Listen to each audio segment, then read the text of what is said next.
vécu aujourd'hui une petite révolution.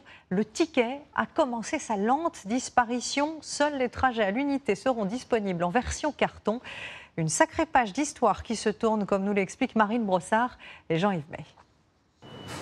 C'est une évolution qui devrait faciliter votre quotidien.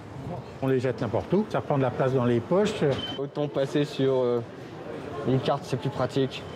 Voilà donc la carte qui remplace depuis hier le carnet de tickets. Il coûte 2 €, il est anonyme, vous pouvez le prêter à qui vous voulez. Ce support rechargeable stockera désormais vos titres de transport.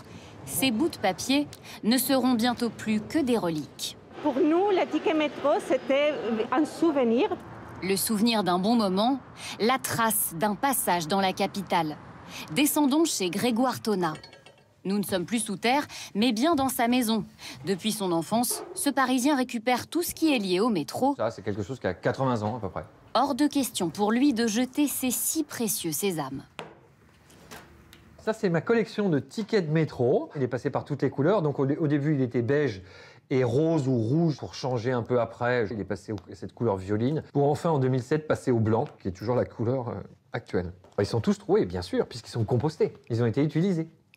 Ils sont troués par le poinçonneur des lilas.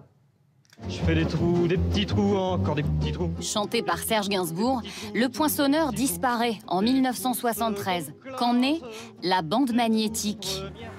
Vous introduisez votre billet magnétique dans l'appareil. Et ses célèbres publicités. Le ticket chic, t'as le ticket choc. Tic-tac, tic-tac, tic-tac. Il accompagne les voyageurs dans Paris depuis plus d'un siècle. Alors derrière chaque ticket, il y a une histoire. Ça me touche de savoir qu'il y a un ticket qui a été utilisé tel jour à telle heure. Vous savez que partie des stations de métro ont servi d'abri pendant les bombardements. Donc c'est des tickets aussi qui ont permis sans doute à sauver des vies. C'est ce support de mémoire qui renvoie à un instant de vie. La disparition définitive de cette Madeleine de Proust n'est pas encore actée. Le ticket sera encore vendu à l'unité.